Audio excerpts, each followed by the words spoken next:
오늘은 은혜를 받은 자라는 제목인데, 오늘 여기 말씀처럼 마리아가 예수님을 잉태되어지는 그 내용을 이제 기록하고 있습니다.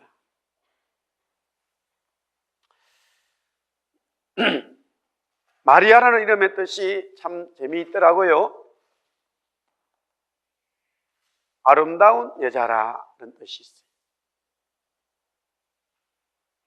미인, 미녀라는 뜻이 있어요. 그런데 그것은 한 번 더 해석을 해가지고 된 거고, 정확한 뜻은 뭐냐면 뚱뚱한 여자라는 뜻이에요. 아마 그 시대에는 뚱뚱한 여자가 미인으로 되어진 모양이에요.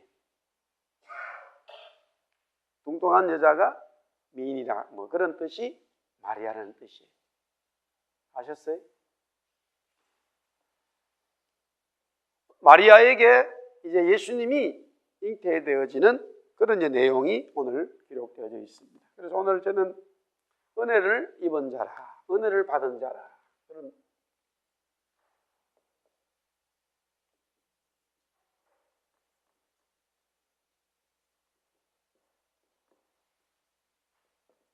우리 한번 따라합시다. 은혜를 받은 자. 우리 한번 다시 따라합시다. 은혜를 받자. 네, 은혜를 받아야 돼. 은혜를 받아야 돼. 오늘 내용적으로 이제 그래서 이 마리아가 이게 무슨 일입니까? 놀라워하고 무서워하고 있을 수 없는 일이 일어났는데, 하나님의 천사는 말하길 너가 하나님의 은혜를 받게 되었다. 먼저 26절에 이제 말씀을 시작하면서요, 거기에 보면 26절에 뭐 여섯째 달에 6개월 되어졌을 때, 오늘 계속해서 성경에 보니까 36절에 네 친족 엘리사벳도 늙어서 아들을 갖지 못했는데 임신한 지가 이미 6달이 되었다. 계속해서 6달이 나오죠. 무슨 얘기냐면 이 세례 요한이죠. 세례 요한을 임신한 부모, 즉 엄마 엘리사벳이 임신한 지가 이제 6개월이 되어졌을 때, 6개월이 되어졌을 때 세례 요한이에요. 세례 요한의 어머니가 엘리사벳인데 아이를 가졌을 때가 6개월 되어졌을 때에 마리아에게 나타난 일이라는 거예요. 여기에 가브리엘, 천사 가브리엘이 나타났습니다. 이 가브리엘은 하나님의 나라의 계시, 말씀, 소식을 전해주는 일을 담당했어요. 하나님의 일, 하나님께서 말씀하시는 것을 사람들에게 하나님의 말씀을 전달해주는 메신저의 역할을 바로 가브리엘이 담당했다는 거예요. 이 가브리엘이 나사렛에, 갈릴리는 호수지요.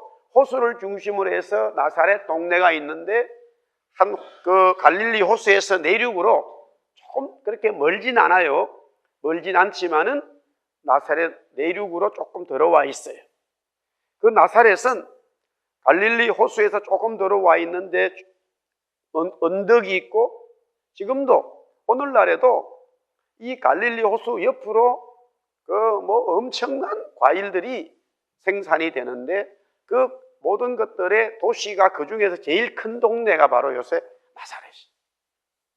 그 나사렛에 이제 마리아가 살았다 이거예요.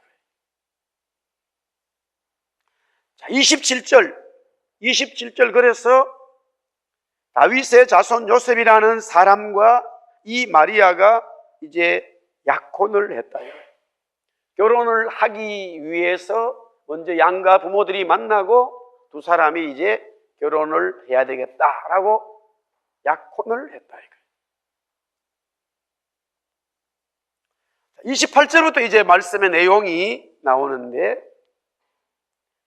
여기 보니까 우리 다시 28절 말씀 같이 한번 볼까요? 시작. 그에게 들어가 이르되 은혜를 받은 자여 평안할지어다. 주께서 너와 함께 하시도다. 은혜를 받았다. 은혜를 받았다면은 이 은혜를 받은 것은 반드시 어떻게 정상이 되느냐? 평안함이 오게 돼 있어요. 은혜를 받았는데 불안하다. 은혜 안 받은 거예요. 아멘. 은혜 받으면 내 마음이 편해지게 돼 있어요. 은혜를 받았다는 것이 뭐냐? 내 마음에 평안이 오게 돼 있어요. 근심과 걱정이 사라져요. 나는 하나님의 은혜를 받았습니다. 성령의 은혜를 받았습니다. 라고 말하고 그것이 내 마음에 평안이고 그렇게 기쁠 수가 없어요. 이 평안이라고 하는 것은 기쁨과 희락과 근심, 걱정이 다 모든 것을 포함하는 거예요. 나는 하나님의 성령의 은혜를 받았습니다. 그랬을 때에 마음이 기쁘고 감사하고 즐겁고 근심이 없고 너무 좋아. 그게 은혜 받은 거예요.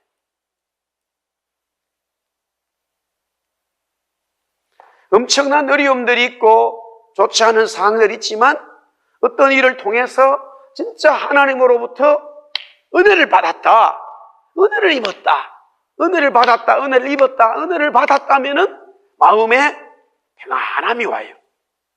할렐루야.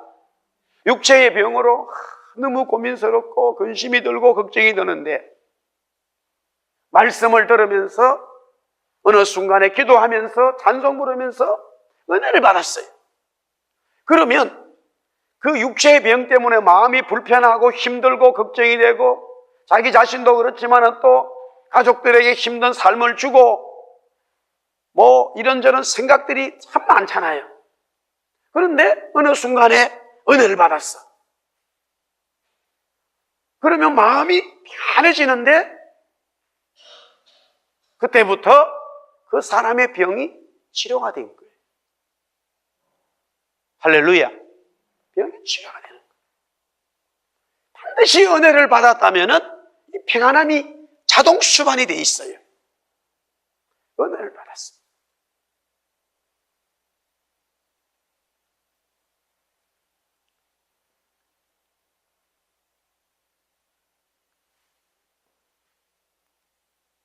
하나님의 은혜가 우리 모두에게 있기를 주의 이름으로 축복합니다.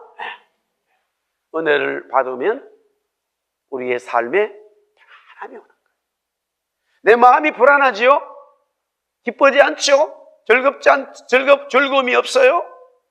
자꾸 걱정이 돼요? 은혜를 사모해야 돼. 다른 거 하면 안 돼.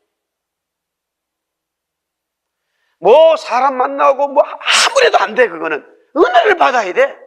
은혜를 받으려고 몸부림을 쳐야 되는 거예요. 은혜를 받아야 내 마음에 평안함이 오게 돼 있어. 근데 이 은혜를 받으면 평안한데 그 증거가 뭐냐면은 주께서 나와 함께 하시는 거예요. 이건 바로 주님이 나와 함께 하시기 때문에.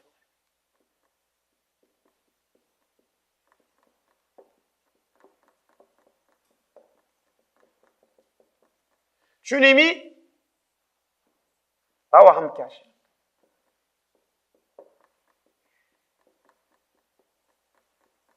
이걸 갖다가 임마누엘이라 그렇게 말하는 거예요. 주님이 나와 함께 하신다는 거예요. 할렐루야. 주님이 오늘 밤에도 저와 여러분이 함께 하심을 믿습니다.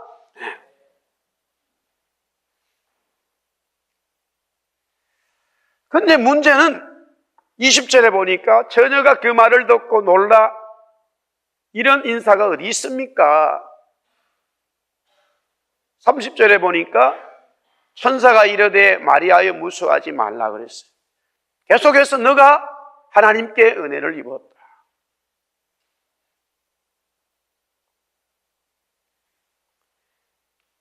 주님이 나와 함께 하신다는 것, 이게 바로 임마누엘이에요. 자, 은혜를 받는다는 것은 마음에 평안함이 오고, 그게 왜냐면은 주님이 나와 함께 하신다는 거예요. 그런데 이거는 주님이 나와 함께 하신다는 것이 뭐냐?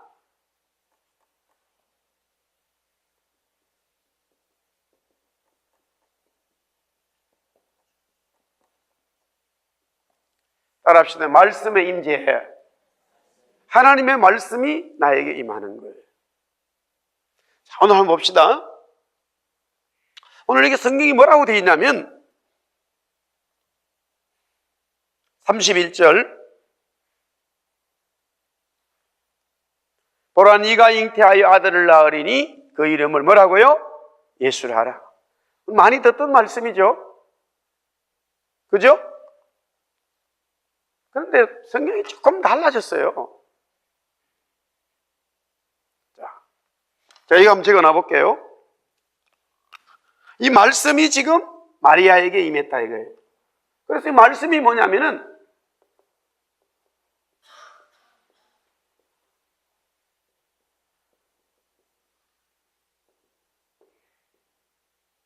보라 네가 잉태하여 아들을 낳으리니 그 이름을 예수라 하라. 이렇게 돼 있다. 보라 네가 잉태하여 아들을 낳으리니 그 이름을 예수라 하라.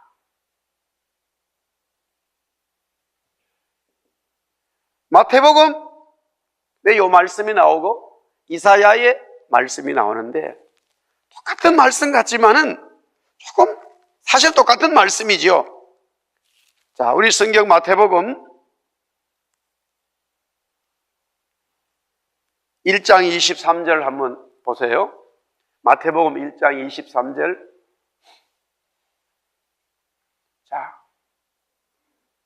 자 보세요.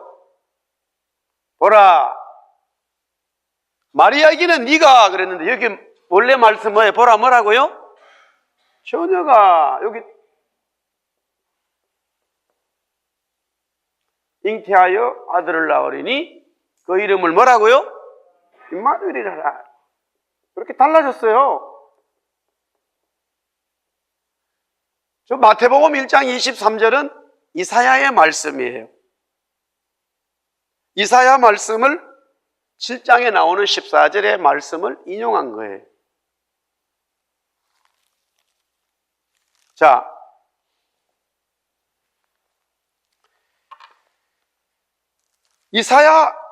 하나님께서 이사야에게 예언을 줄 때는 마리아인지 막달라 마리아인지 누군지 몰라. 분명히 성경은 말하기를 처녀가 잉태해서 아들을 낳았는데 그 이름을 임마누엘. 근데 그러니까 임마누엘이나 예수는 같다는 말이에요. 결국 예수라는, 그래서 마태복음 1장에는 예수라 임마누엘이 같이 나오는 거예요. 아들의 이름을 지을 때에 이 말씀을 이행해 주고는 요셉의 이름을 예수라고 지으라는 거예요. 그래서 이 이름이 똑같이 나와. 그러니까 예수가 임마누엘이고 임마누엘이 예수인 것을 우리는 알게 되어지는데 요것만 달라진 거예요. 구약에는 보라 처녀가 잉태하여 아들을 낳는다 그러는데 이제 그 말씀이 구체적으로 마리아에게 너가 잉태하여 아들을 낳는다. 그렇게 말씀하고 있는 거예요. 여기서 결국 이 원래 말씀은 보라 처녀가 잉태하여 아들을 낳는다는데 이제 너가라고 하는 마리아가 적용이 된 거예요. 은혜를 받는다는 것은 평안이 오고 기쁨이 오고 모든 것이 근심이 사라지는데 주님이 나와 함께 하셨다는 그 의미. 그러면 주님이 저와 여러분에게 함께 하셨다고 하는 그 구체적인 것은 기록되어진 말씀이 여러분의 말씀이 되어야 돼요. 그렇지 않으면 절대 역사가 일어나지 않아요.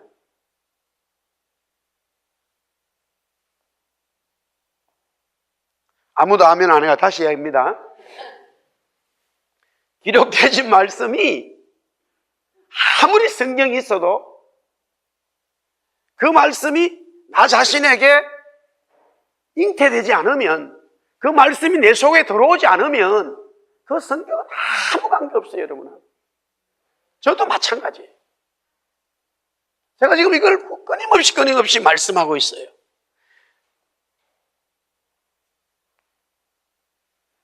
태초의 천지를 하나님이 창조하셨다.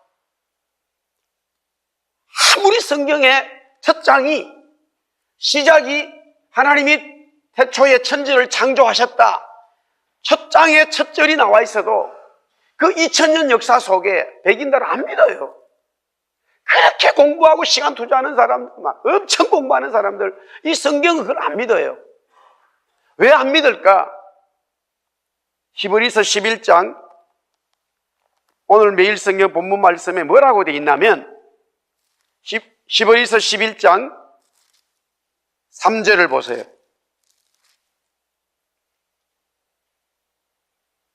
히브리서 11장 3절, 우리 한번 읽어볼까요? 다 같이 시작. 믿음으로 모든 세계가 하나님의 말씀으로 지어진 줄을 우리가 아나니 보이는 것은 나타난 것으로 말미암아 된 것이 아니라. 믿음이 생기지 않으면 하나님께서 말씀으로 온 세상을 창조했다는데 내 믿음이 생기지 않으면 안 보이는 거예요. 안 믿어지는 거예요. 하나님께서 말씀으로 온 세상을 창조했다는 거예요. 하나님께서 말씀으로 온 세상을 창조했다. 그러나 믿음이라고 하는 faith, 믿음이라고 하는 것이 나한테 생기지 않으면, 믿음으로 보이지 않으면 믿어지지 않고 받아들이지 않는 거예요. 본인이 머리도 나쁜 사람이 어떻게 세상이 창조되었냐, 그때부터 쓸데없는 공부와 시간을 투자하게 되는 거예요. 평생 그거 연구한다고요. 하나님께서 욥에게 그런 말이에요. 욥아, 땅이 말이야, 이 땅이 허공에, 스페이스에, 공중에 달아있는 것을 너가 아느냐 그래요. 이 땅이 허공에 달려있는 것을 너가 아느냐 물어요. 성경을 믿는 학자였다면 이 땅이 허공에 달려있다 뭐예요? 지구가 둥글고 우주 속에 떠 있다는 거예요. 놀라운 말씀입니다. 아멘. 지금은 우리가 믿지만 하나님이 욥에게 그래요. 욥아, 이 땅이 허공에 그랬어요. 우리말 번역은 이 스페이스 공기예요. 이 공기에, 이 스페이스에 달려있다 이거예요. 너가 그걸 믿느냐 그렇게 물어요. 옛날 사람들은 땅이 가다 보면 낭떠러지가 돼 있다고 그랬어요. 가면은 어느 순간에 낭떠러지가 없다 이거예요. 그리고 또 옛날 사람들은 이 태양이 떴다가 지니까 태양이 뜬다고 그랬어요. 지구는 가만히 있는다고 그랬어요. 근데 실제는 이제는 과학이 그게 증명이 됐지만은 태양은 가만히 있고 뭐가 돌고 있어요? 이 지구가 엄청난 속도로 도는 거예요. 근데 지구가 도는 걸 갖다가 공전이라 그래요. 이 태양을 따라 돌아. 근데 365.78 이래가지고 나갔는데, 그래서 뭐 뒤에 잘라버리고 365일이라 그러는 거예요. 365일 동안 이렇게 한 바퀴 돌고 오면 365일 걸려요. 정확진 않아요. 365초가 뒤에 소점 착 붙어요. 그래서 조금씩 날짜가 달라지는 거예요. 그런데 그러면서 또 요게 달하고 지구하고 서로 보면서 항상 우리는 달의 요 부분만 보고 있는 거예요. 왜? 지구가 돌기 때문에 자전한다. 지 혼자 돌면서 또 큰 걸 돌아요. 하나님께서 이렇게 창조하셨다는 것을 우리가 지금 사람들은 과학을 이게 과학으로 그려져 있고, 그러면 그거 어떻게 그려져 있는데 어떻게 지구가 여러 스스로 돌면서 또 가면서 도냐? 어떻게 그렇게 돼 있느냐? 과학자들은 뻥 터져가지고 우주에 46년 전에 하다가 그렇게 됐다는 거예요. 그러나 성경은 하나님이 창조하셨다. 창조자가 있고 만드신 분이 있다. 그런 믿음으로 보여지지 않으면 그게 믿어지지 않는다는 거예요. 그러니까 우리 은혜를 받았다는 것, 하나님으로부터 은혜를 받는다는 것은, 은혜를 받으면 마음이 평안해지는데 그 평안이 왜 그러느냐? 실제로 보면은 내가 마음이 평안해졌다. 돈이 10만 원이 필요하단 말이에요. 그래서 막 기도하는데 마음이 평안해졌어. 딱 눈 뜨면 돈이 10만 원 여기 있느냐? 없어요. 막 기도하는데 엄청 은혜를 받아가지고 마음이 평안해졌어요. 눈 뜨면 요 앞에 10만 원짜리 체크가 딱 떨어오면 좋은데 없다니까. 그런데 마음은 평안해졌어요. 왜 그러느냐? 주님이 그 속에 역사하신 것을 주님이 나와 함께 하시는 거예요. 우리가 인식을 하든 못하든 내가 평안해진 것은 주님이 그 속에 성령님이 나와 함께 하시는 거예요. 할렐루야. 그런데 그것이 실제적으로는 말씀으로 나타났단 말이에요. 말씀으로. 그게 가장 객관적이고 가장 성경에서 말하는 객관적인 하나님의 임재, 하나님의 은혜라고 말해요. 성경이 말씀이 나한테 임한 거예요. 구약의 말씀이 보나 처녀가 잉태해 아들을 낳았는데 마리아에게는 너가 잉태해서 아들을 낳는다는 거예요. 여호와는 나의 목자시니 태초에 하나님이 천지를 창조하셨다. 창세기 있는 말씀이라. 근데 어느 날 기업하는 어떤 분이 막 기도하는데 아라리 막 이거 기업이 다 지금 막 무너졌다 이거. 은행에 지금 뱅크랩 됐단 말이에요. 그래가지고 막 이거 자기도 자기지만은 거기에 딸린 가족들하고 뭐 회사들하고 막 하나님 앞에 막 엎드려서 산에서 막 나무 붙들고 막 기도하는데 마음의 평안함이 주님이 함께 하시는 거예요. 그런데 태초에 하나님이 천지를 창조하시니라 이 말씀이 딱 들어오면서 뭐라 그러냐면 태초에 계셨던 하나님이 네 기업을 창조했다. 할렐루야. 이렇게 적용이 딱 돼버리는 거예요. 내가 적용하려고 말하는 게 아니라 막 기도하는데 하나님께서 그 말씀을 주시면서 내가 이 온 우주를 창조했는데 만드시는 네 기업 하나 못 다스리겠느냐? 그게 와버린 거예요. 보라 처녀가 잉태한 것, 보라 너가 잉태하여 아들을 한단 말이에요. 그 말씀이 딱 들어버렸단 말이에요. 할렐루야.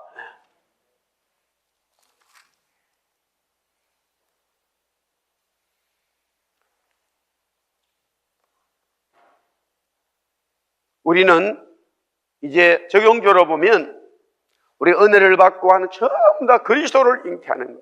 그리스도를 위해 살아가는 거예요. 그리스도를 위해 살아가는 거예요. 왜? 오늘 여기 말씀에 그리스도 주님은 32절에 보니까 한마디로 영원한 32절 33절에 영원한 왕이신 거예요. 한마디로 정리하면 왜 우리가 이 영원한 왕이란 말이에요.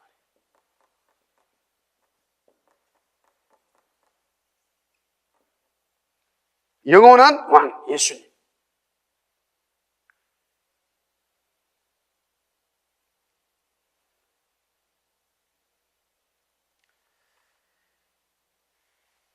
그 예수님께서 마리아에게 임신으로 오신 거예요. 그러니까 그 34절에 마리아가 말해요. 나는 남자를 알지 못합니다. 어찌 이런 일이 있을 수 있습니까? 그렇게 말해요.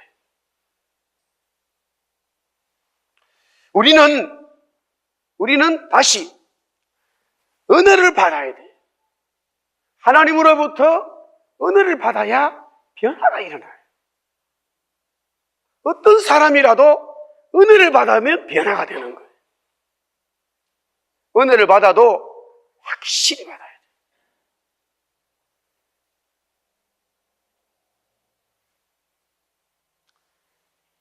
에드먼턴의 신목사님이 이번에 캄보디아를 갔다 오셨는데 자기 교회에서 캄보디아에 선교사님을 파송했어요.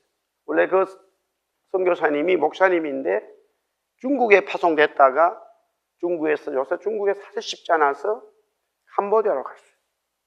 캄보디아에 가서 이제 사역을 하는데 거기에 한국에서 지원해주는 어떤 교회 목사님이 그 교회는 완전히 어디 서울 근교의 어느 교회인데 교회가 그렇게 교인이 한 몇백 명 되는데 큰 교회도 아니래요. 근데 막 성교를 완전히 올인하고 하는데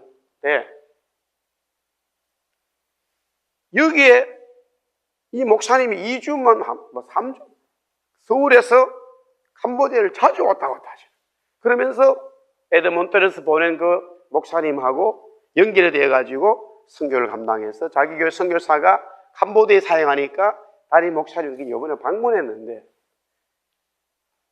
그 한국에서 도와주는, 지원해주는 그 목사님이 어떤 분이냐? 우리나라 전체에서 깡패 집단의 세칸이었대. 깡패 집단의 두 번째 대장이었대. 이런 사람이 몸도 완전 깡패였대. 온몸이 문신이야. 근데 이분이 예수 믿고 목사님이 돼가지고 교회를 개척해서 완전히 복음 전하는데, 선교하는데 하는 거예요. 근데 교도소를 밥 먹듯이 들락날락 할 때인데 은혜를 받았어. 은혜를 받았는데, 그래서 이제 그 깡패 집단 손을 떼야 되는데, 은혜를 확실히 받으면 자기 생활이 이게 잘못된 생활이라. 깡패에서 나와야 될 거 아니에요. 전체 깡패 모임이 자기들 조직이 막 무슨 뭐 클럽 같은 걸 빌려가지고 연말에 무슨 망년에 비슷하겠네. 막 수명 앉아가지고 있는데, 제 안쪽에 이제 대장이 딱 이렇게 앉아있고, 그 자기는 원래 서열은 두 번째에 있대. 근데 이미 이 친구가 예수 믿고 조금 행동을 달리 하니까 밑에 부하들이 대장님한테 이 이야기를 자꾸 하는 거예요. 친구 아무래도 우리 죽여버려야 된다. 없애버려야 된다는 거예요. 그래서 마지막으로 기회를 주겠다. 그래가지고 대장이 탁 부르더래요. 그래서 이 사람이 나가가지고 이런저런 쭉 얘기하면서 이렇게 얘기했대요. 나는 오늘 죽어도 좋습니다. 여러분들에게 할 얘기 하겠습니다. 나는 이제 이 일을 여기에 손을 뗍니다. 나는 이제 주님 위해서 살겠습니다. 그런 이미 칼이 샥 찔러갔대. 슉 집어 던져가지고 뒤에 팍 꼽혀버렸대. 칼이. 그래도 꼼짝 안 하고 이야기를 했대. 그러니까 전부 다 일어났어. 대장이 이렇게 하면 그 자리에서 죽는 거예요. 그러니까 대장이 딱 있다가 얘는 살려준다. 그래, 너는 너 갈 길 가라. 그래가지고 나왔대. 그리고는 교회를 개척했어요. 가끔씩 그런 사람들 보면 중간에 또 이상한 소리들 하는 게 있긴 있어요. 근데 이 사람은 진짜 그렇게 하는데 얼마나 주님을 사랑하고 지금도 온몸에 문신이래요.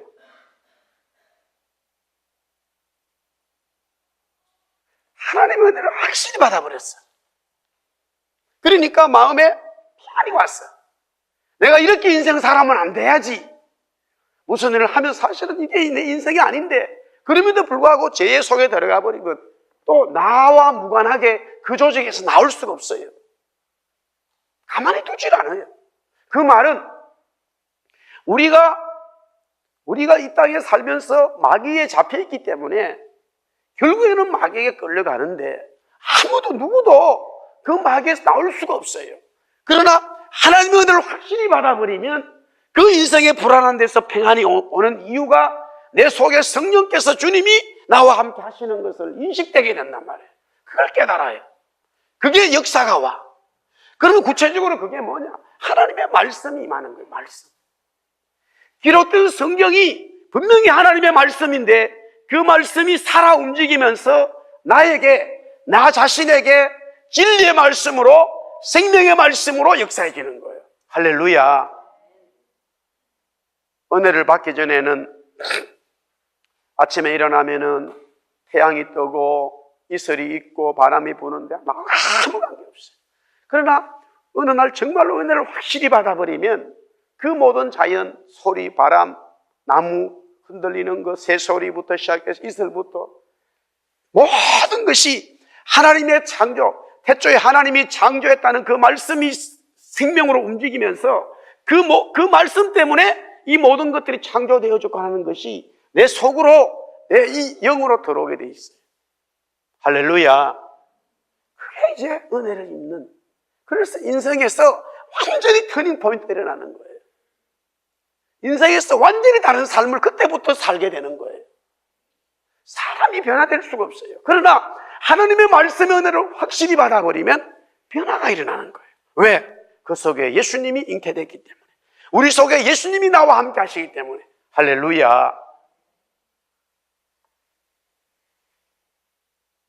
그때 마리아가 그렇게 말해요. 나는 남자를 알지 못하고 어찌 이런 일이 일어나느냐. 그때에 말씀하기를, 결국 우리가 할 수 없는 일, 우리가 믿을 수 없는 일, 우리가 할 수 없는 그 모든 것들이 분명히 말씀이 임해가지고 나한테 온다 그러는데 내가 그거를 내 육신으로는, 환경으로는 믿을 수가 없어요. 받아들일 수가 없어요. 그때에 이 말씀의 실제 역사는 바로 성령님이 역사하시는 거예요. 결국 말씀은 예수고 말씀은 성령님이에요. 그래서 35절에 보니까 천사가 대답하여 이르되 성령이 내게 임하고 지극히 높으신 이의 능력이 너를 덮어버렸다. 할렐루야. 지극히 높으신 하나님의 능력이 나를 덮는 거예요. 여러분을 덮는 거예요. 마리아를 덮어버렸어요. 지극히 높으신 성령님의 은혜가, 역사가 제자들을 덮어버린 거예요. 여인들을 덮어버린 거예요. 그래서 초대교회의 역사가 일어난 거란 말이에요. 지극히 높으신 하나님의 능력이 1907년도에 우리 민족을 덮어버렸어요. 평양을 덮어버렸어요. 그래서 우리 민족에 부흥이 일어난 거예요. 할렐루야. 지극히 높으신 하나님의 성령이 1906년도에 LA를 덮어버렸어.